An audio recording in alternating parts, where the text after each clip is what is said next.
Hello and welcome back to the another episode of the Hindu News Analysis. Well, it is 26th August 2025, and in this video we are going to discuss some important articles which are very much relevant for your preparation. Now, without any delay, let's start our discussion by looking at the first article. As you can see here, the article is about the Supreme Court's directives towards Union government. Well, let's start the discussion here. First, let's try to understand what is the summary of the article, as you know what our approach is when we discuss these articles. Here, the story is about the freedom of speech and expression. Freedom of speech and expression versus the right to live with dignity. Right to live with dignity. And what are the times? Times is social media times. So this is the story here. As we know, the present time we are living in the times of social media. We are influenced by, maybe by Facebook, YouTube, Instagram. We are all over by these social media apps, and we are influenced by these influencers who are dealing with these apps, who are dealing with this social media.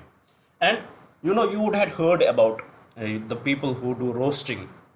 People do roasting on social media apps. What they do, they speak whatever rubbish comes to their mind, and they defame the people, they insult the people, maybe on their looks, maybe on their attire, maybe on their the way they are doing their work. This is very accepted norm, unfortunately, in our country. They make living out of it. What these influencers do, they make living out of it. So for some extent, this is quite good. Giving this much freedom, it is quite good. For example, if we look at the constitution gives us article 19(1)(a), which is right to freedom of speech and expression. Right to freedom of speech and expression. Under this right to freedom of speech and expression, if you would have watched my videos related to Indian polity, there we had given a brief discussion over it. What is this right to freedom of speech? What are various judicial judgments with respect to that? We had discussed that in very great detail. But here I would try to point out few important facts in here so that you will understand it. Under this right to freedom of speech, you can say whatever you want to say. Whatever comes to your mind, you can say that. If you want to remain silent, you can remain silent. If you want to express by your gestures, you can express. But at what cost? Is it absolute? No, it is not an absolute right. Right to freedom of speech and expression, it is not an absolute. It has reasonable restrictions, and there are 8 reasonable restrictions to it, which we had discussed. Maybe sovereignty and integrity of the nation, maybe contempt of court, maybe defamation, and various others, decency, what we had discussed with respect to that. So we understand it. Even though the constitution gives us this right to freedom of speech, it gives us this right that we can say whatever we want to say. But there is definitely a restriction to it. We cannot say anything by which we can defame anybody. We cannot defame anybody. We cannot insult anybody. There are people who have physical disabilities, and we cannot make fun of those people. We cannot abuse them. We cannot disguise them. So this is what the article here talks about, because recently there was an influencer who had insulted the people with physical disabilities, and then the Supreme Court came in. The case went to the Supreme Court, and it has given now the directive to the union government. Please do something about it. Draw some rules, drop some guidelines with respect to this social media conduct. So this is what the article here is actually talking about. And here we have to understand our freedom of speech and expression is different. It has many reasonable restrictions as compared to the freedom of speech and expression in the Western countries, especially in USA or in France. In France, you can say whatever you want to say. You can even defame, you can even talk about religion, you can even make the blasphemous statements. But in India, you have to look into these things. You cannot insult anybody, even though we have the rights. But at the same time, it is our right to respect others. It is our right to don't insult others. So this is how the Supreme Court is coming in, and it is giving us the balance between the right to life and right to freedom of speech and expression. And under Article 21, where we have the right to live with dignity, it is making the balance between the two. So this is the summary of the article. Now let's have a look at the, now let's go and give a look at the key points of the article which are necessary for you to note down. And because why? Because this is from where the questions mostly can be asked in the exam. Here first, let's see what was in the article. It is judicial observation.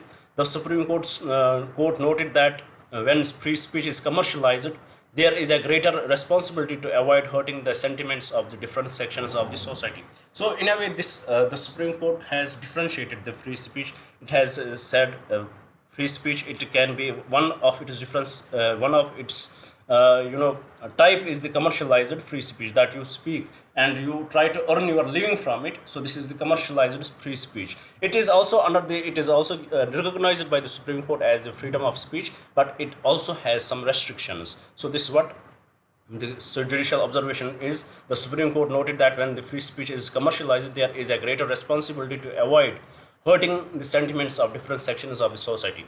Now, there is need for guidelines. The court has directed the union government to frame guidelines to regulate social media conduct,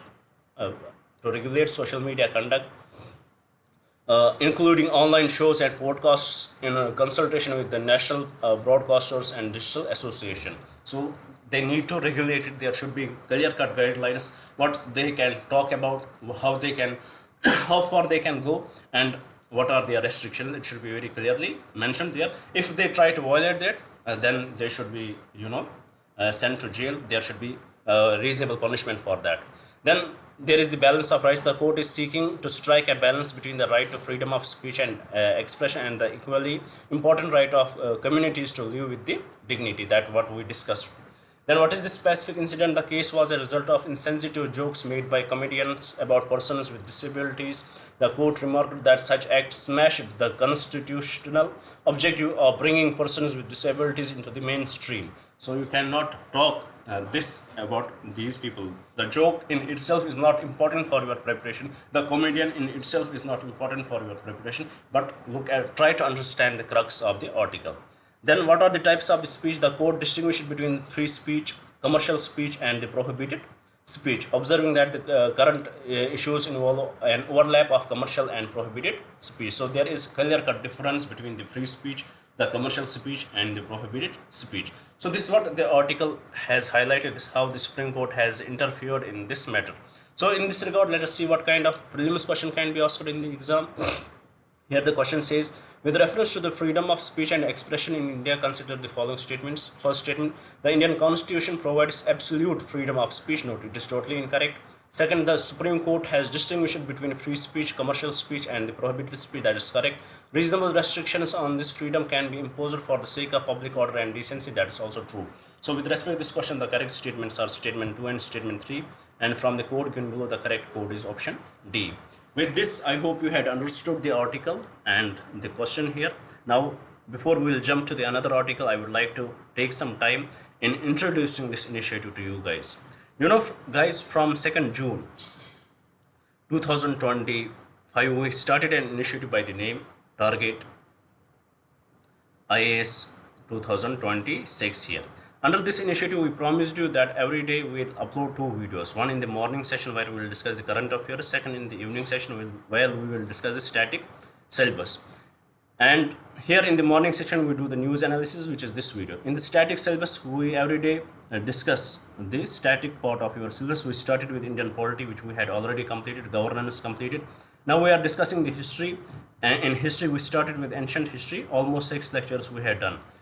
Unfortunately, from last few days, I'm not able to upload the video. The reason for that is because recently I'm very much involved in traveling. Maybe this week, few days I will not upload again for 2 to 3 days. Then from the next Monday, there would be the continuous classes, and we are very much, committed to our, commitment, what we had told you. And here, as we had told you that by the month of January 2026, we will complete our full syllabus, and we will do it. Whether we will have to take 2 to 3 classes, we will do it without any delay. By January 2026, we will complete your full syllabus. Whatever would be required for you to clear the exam, whether it is related to prelims or mains, everything would be cleared. But only exception is that we are not going to cover your optional subjects. And one more thing, as we are delivering these lectures, at the same time we prepared notes for you guys already Indian polity and governance notes are completed and they are available. If you want to get access to it, please do mail us at salvation136 at the rate salvation UPSC 136 at the rate gmail.com. Do mail us at this mail ID, and you will be told to pay only 200 rupees. And this book which we had wrote for you guys, it is comprehensive book for prelims and mains. And one good thing about it is that it contains both prelims as well as mains questions after every topic which we had discussed there. So it is up to you guys. If you want to get access to it, do mail us and we'll definitely respond to you guys. And rest, it is the initiative. If you want to be the part of it, please do subscribe the channel, do share it with your friends so that they may also get benefited from it, and do share it with your and do write in the comments what else should we bring for you guys. Now without any delay, let's move to the another article here. Well, it is about the India-Japan ties. India-Japan ties. Well, this article talks about various things. It talks about the current situation India is in. Current situation India is in after Operation Sindoor, we may say, or we can say after the tariff war from Trump. As we are facing this kind of secondary sanctions from the US, they had imposed 50% tariff on us. So it has forced India to look into its allies, to look what is good for India. We did not compromise it on our resources. We did not bow down to the US pressure. So now it is obviously important for India to look at the alternatives. For us, there are many alternatives. There are various countries which are very much interested in trade with us. So one of them is the Japan, and from in this week, the president, the prime minister is going to visit Japan. Then after that, he will visit the China for the Shanghai Cooperation. So definitely there is going to be these visits are going to be very much important for us. In this regard, the Japan, they had promised to invest almost 68 billion in India with respect to various in various domains, and they are going to increase the trade between the two. And also then the China, it is very much important for us to have a good relation with them. We discussed yesterday also how important China can be. We are highly dependent on China with respect to their imports. If we look at the trade deficit between the China and India, it is mostly more than $100 billion. So there is huge trade deficit. We can we can work on it. What does the Chinese market want? We can improve on those materials, and also we can ask for various things from the China too, like technology transfers, which is important for us to develop. If we want to achieve the Viksit Bharat goal, we need to have the technology transfer in our country. So these visits of our Prime Minister is going to be a game changer for our future. Now let's have a look at it. Let's try to understand what were the key points given in the article, and let's try to understand the article more holistically so that you don't need to go back and read the article again. Here the article is talking about, as it has suggested, Japan as a strategic anchor. Japan has pledged an ambitious 10 trillion yuan, their currency, which is $60 billion investment plan for India over the next decade, focusing on infrastructure, manufacturing and clean energy. Deepening security ties, the two nations are expected to revise their 2008 joint declaration on security cooperation with a focus on areas like semiconductors, critical minerals, cybersecurity and artificial intelligence. Then balancing with China, following the Tokyo visit, PM will attend the Shanghai Cooperation Summit in China, signaling a desire to manage tensions and compartmentalize the relationship despite past conflicts like the 2020 Gulf War clashes, because it is going to be a game changer. Then we have the US factor. The article highlights the unpredictability of a potential second Trump administration, which could unravel years of progress in India-US partnership and dilute the strategic coherence of the Quad alliance, as Japan and India are the part of the Quad alliance. But recently we are seeing the approach of Trump's administration towards India. It in a way has diluted it. Then what is India's diplomatic strategy? The visit is a testament to India's foreign policy of strategic flexibility, allowing it to maintain strong ties with a trusted partners like Japan while engaging with their competitor China and navigating the uncertainty of a key ally, that is US. So this is what the article in a way has highlighted. If you want to get the PDF of it, do mail me at salvation UPSC 136 @gmail.com. So this is my mail ID. If you want to get the PDF, do mail me at it. Now let's have a look at what kind of question can be asked from the article. Very simple. The article says which of the following countries are members of the quadrilateral security dialogue. India is member, Japan is member, South Korea is not, Australia and United States. So these are the members of it. Very simple, very basic question. So with respect to this question, what is the correct option? The correct option would be option B. That's 1, 2, 4 and 5. So with this, I hope you had understood the article. Now let's move to the another article and have a look at it. Well, this article talks about the fossils and their uncertainty in India. Why? Because we don't have enough regulations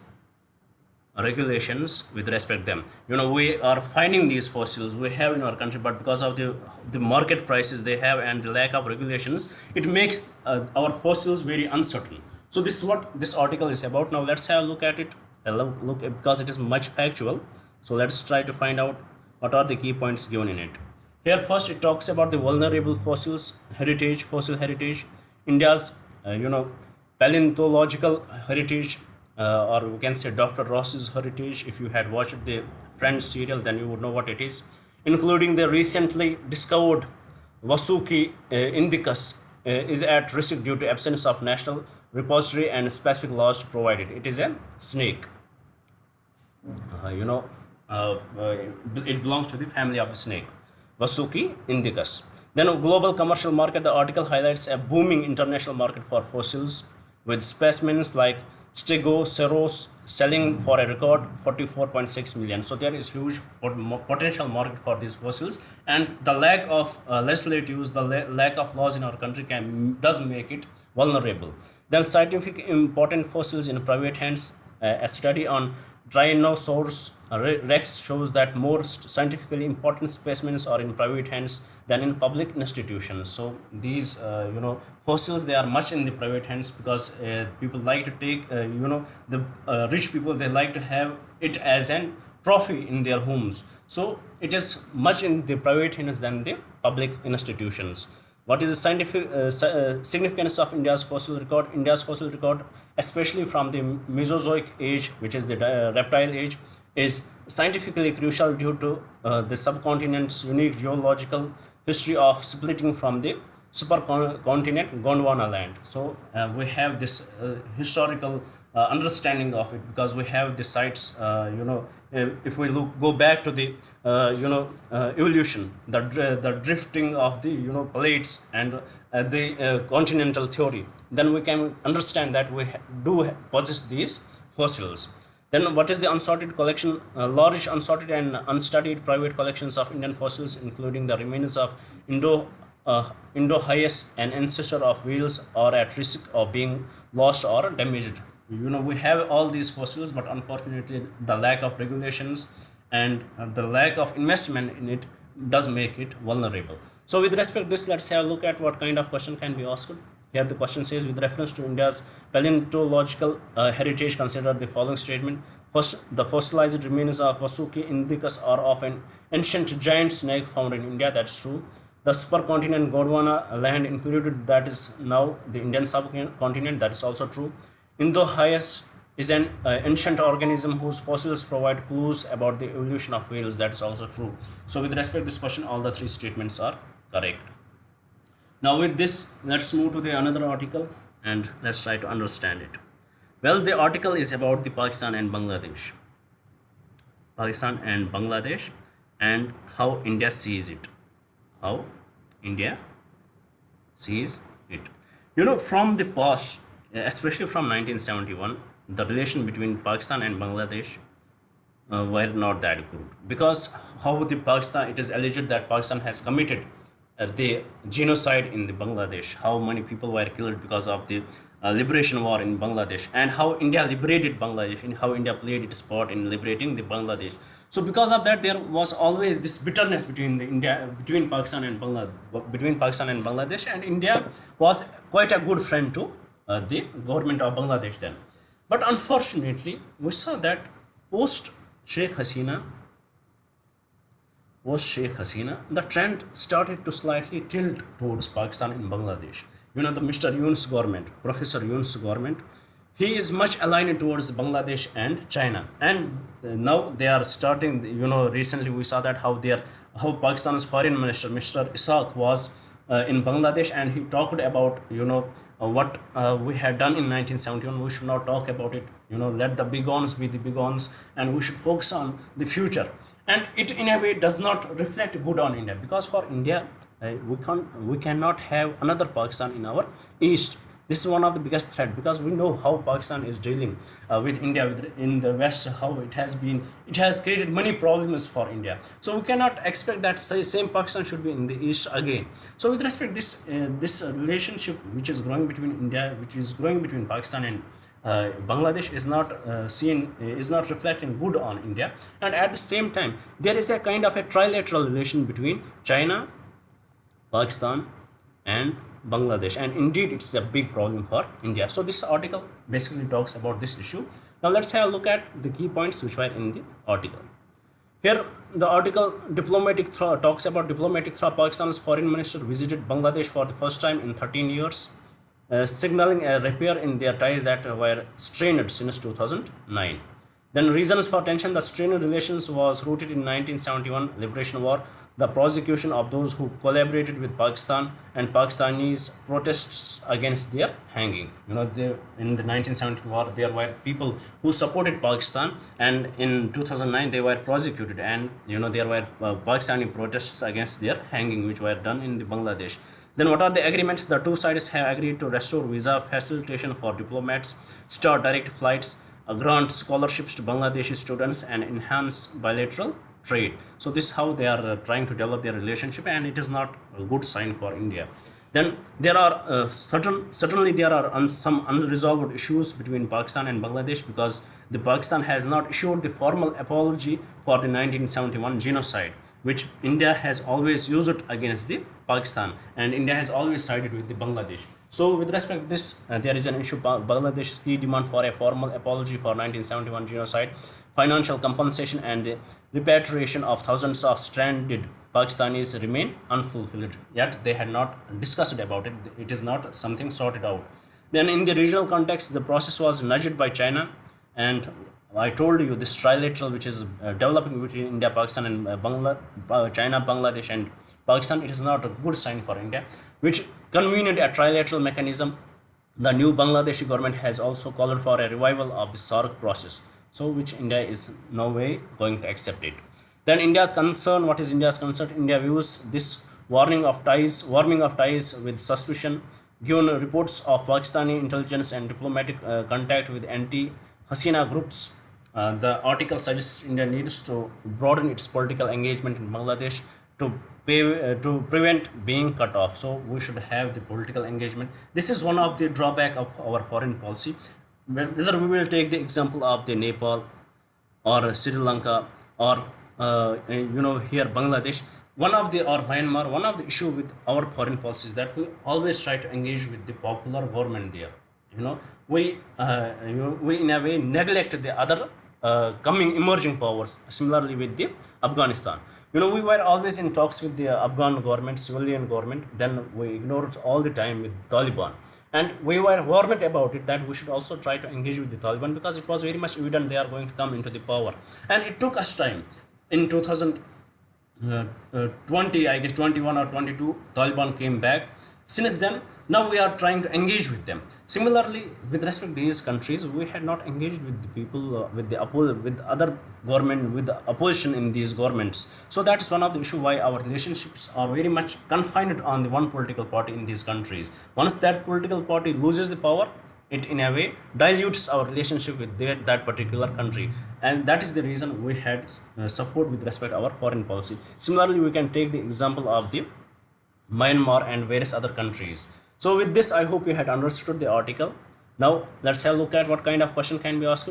Here the question with respect means can be asked: changing geopolitical alignment in South Asia have made regional diplomacy more complex for India. Here we can write about the Pakistan-Bangladesh relationship. We can write about the Nepal's issue. We can write about the Sri Lanka's issue, Nepal and China, Sri Lanka and China. And here we can discuss these things. So please, if you want to write the answer, please do write answer to this question and send me your answers at salvation 136 salvation UPSC 136@gmail.com. Send me at this address and I will definitely check your answers for you guys. Now with this, let's move to the another article and have a look at it. Well, this article talks about the what does the new Online Gaming Act of 2025 is about. New Online Gaming Act of 2025. Well, one controversy about this is that it has ignored the difference between the game of chance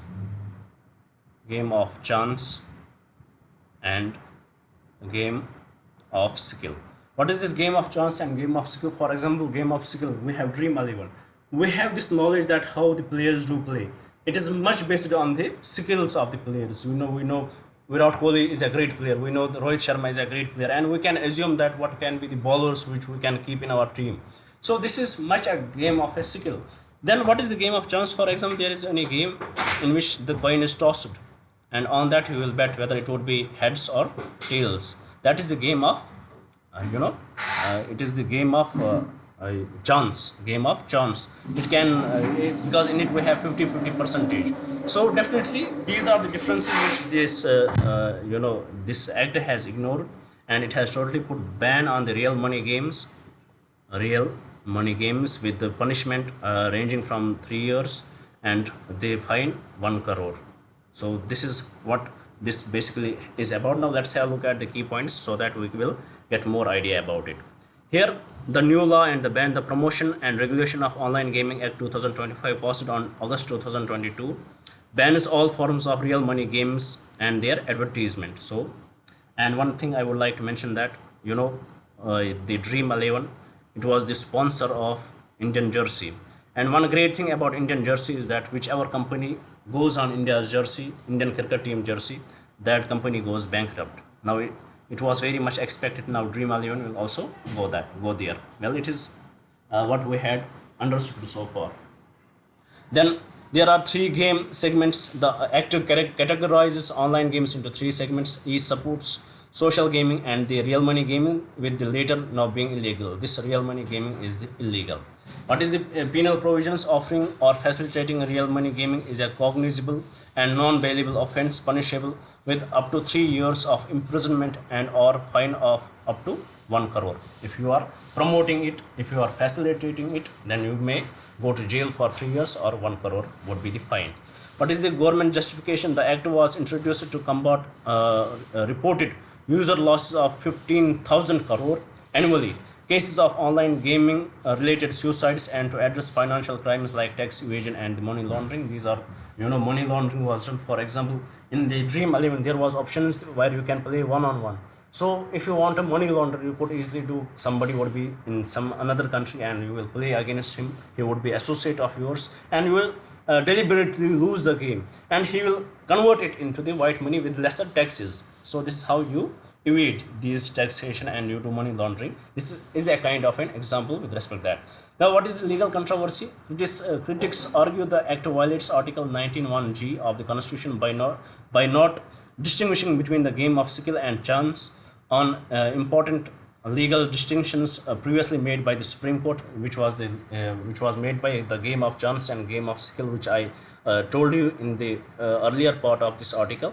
The article has ignored it. The new guidelines, new law has ignored it totally. Now it will definitely go to the court. Let's see what court will do with respect to it. So with this, let's see what kind of question can be asked in the exam. Here the question says, with reference to the new Online Gaming Act, which of the following statements are correct? First, the act distinguishes between game of skill and game of chance. Totally incorrect. It does not distinguish. It describes games into three E supports. It says social supports and social gaming and real money gaming. It differentiates it into this, not into the game of skill and the game of chance. Then the act makes it a punishable offense for players to engage in RMC. That's true. Then third statement, the act empowers the central government to constitute a regulatory authority for online games. That is also correct. No, this is incorrect and this is correct. So with respect to this question, the correct statement is option C. You cannot, the act makes it punishable offense to players. No, it is not for players, but it is for the facilitators. So with respect to this question, the correct statement is option 3 only, and from the code we know the correct code is option C. With this, we had completed our today's discussion. I hope you would have liked the video. I hope you would share it with your friends, and I definitely hope you would subscribe the channel. Thank you for staying with me. Thank you very much and have a nice day, and good luck.